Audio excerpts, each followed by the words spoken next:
The early 1917s, an era when rock stars were untouchable deities living in excess, feeding off fame, and burning through their youth like shooting stars. The world belonged to the musicians who could electrify crowds, deliver hit after hit, and command the stage with their presence. But behind the glittering illusion of success lay a brutal reality: rivalries, betrayals, and unchecked egos colliding in dark, smoky studios and drug-fueled backstage parties.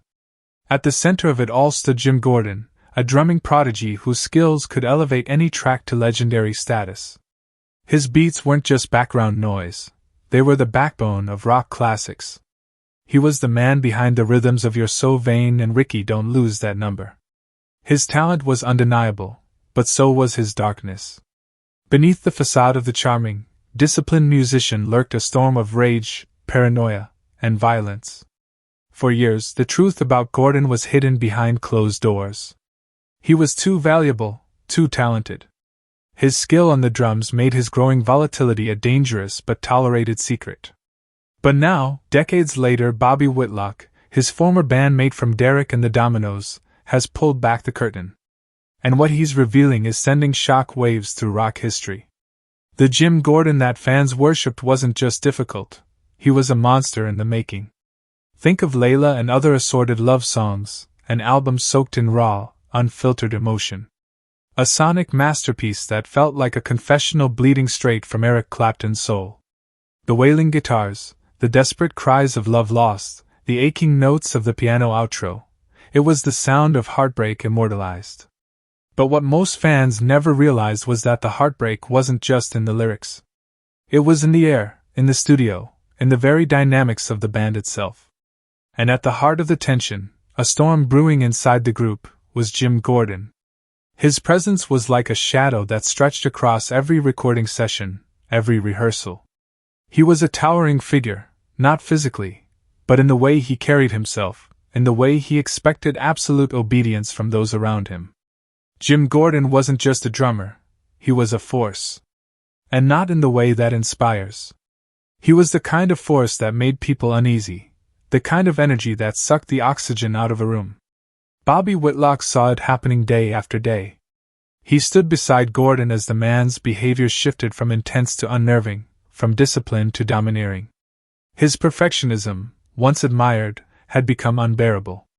There was no room for error in Jim Gordon's world, no room for anything less than absolute submission to his vision of how the music should be played. And if a bandmate wasn't playing it the way he heard it in his head, they'd hear about it. At first, it was just words, sharp, biting criticisms that cut deep. He had no patience for what he considered mediocrity, no tolerance for what he deemed incompetence. If a note was off, if a tempo felt sluggish, he would mock, berate, condescend. His voice dripped with disdain, his smirk a quiet warning, get it right or get out. But there was something else. It was the way his moods could shift in an instant. One moment, he was calm, composed, precise, meticulous in his approach to his craft. The next, it was as if a switch had flipped. His eyes would darken, his body tense, his entire demeanor changing in the blink of an eye. One moment, he was tapping out a rhythm, lost in the groove. The next, he was glaring across the room, fists clenched, teeth grinding, his anger simmering just beneath the surface. And then, one day, the simmering rage boiled over. It happened in a rehearsal, in what should have been just another run-through of a song. But something wasn't right. Maybe someone missed a cue. Maybe Gordon didn't like the way a chord was played. Maybe it was nothing at all. But in a flash of uncontrolled fury, he lashed out, physically, violently, a shove, a slap, maybe more. It happened too fast for the others to react.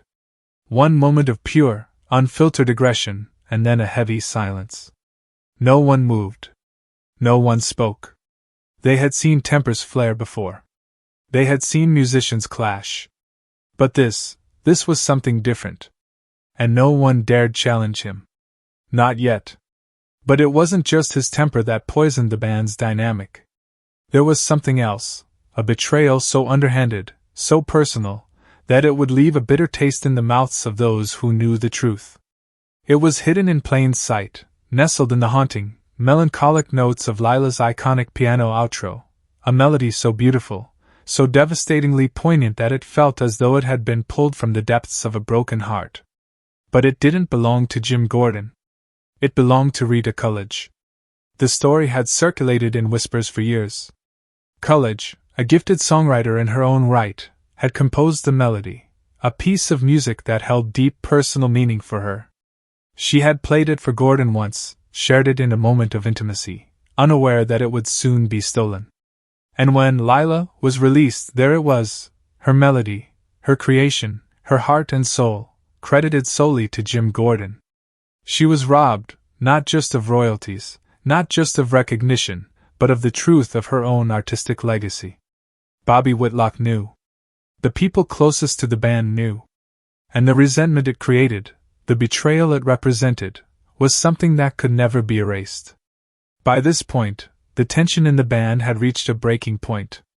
The studio was no longer a place of collaboration. It was a battlefield. Clapton, consumed by his own heartbreak, was too lost in his own misery to intervene. Whitlock, who had once considered Gordon a friend, had begun to see him for what he really was. Jim Gordon wasn't just a brilliant drummer. He was a ticking time bomb. And soon, his destruction wouldn't be contained within the walls of a recording studio. It would spill out into the real world, leaving devastation in its wake. Long before Jim Gordon's name would be linked to a brutal crime that shocked the world, before he became a cautionary tale whispered in hushed tones among those who once revered him, there were signs, warnings, bright red flares illuminating the darkness inside him, and yet no one acted. No one stopped to question how deep that darkness ran. Had they listened, had they truly seen him for what he was, perhaps history would have unfolded differently.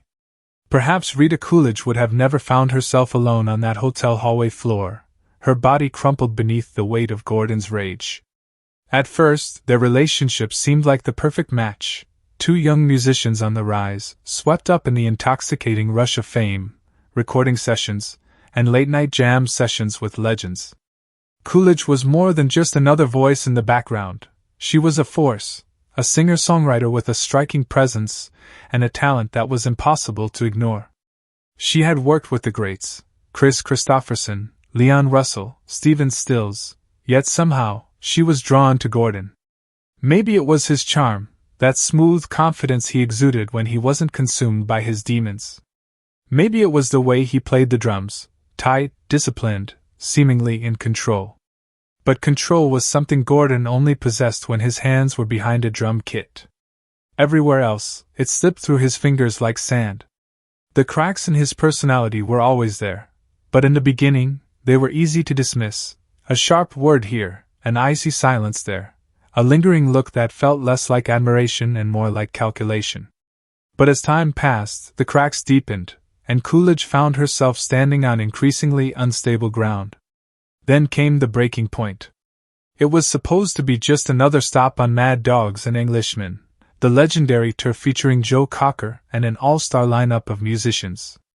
The energy was high, the performances electric. But what happened that night in the hotel hallway had nothing to do with music.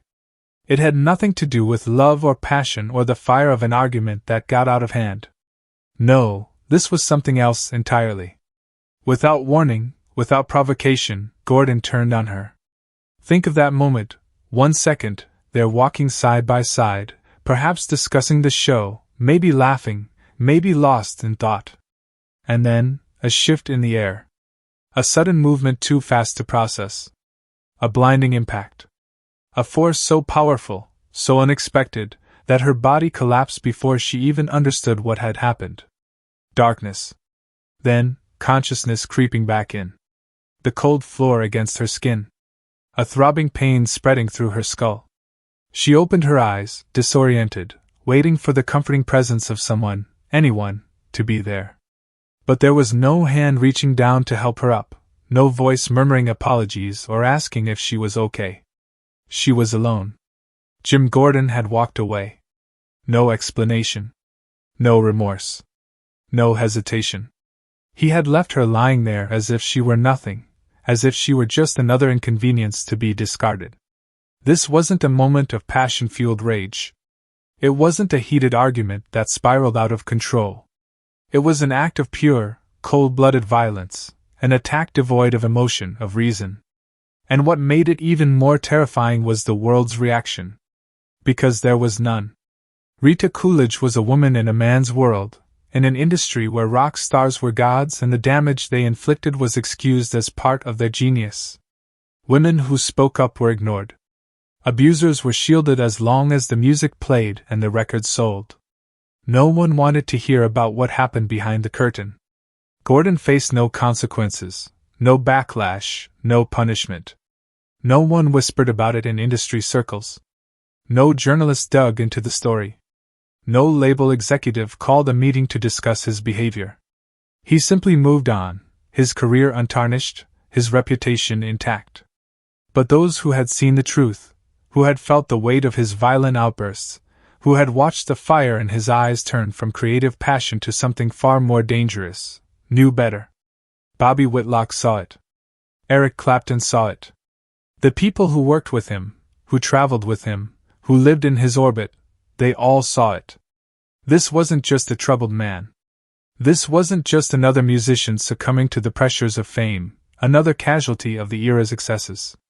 This was something far more terrifying. Jim Gordon was losing his grip on reality.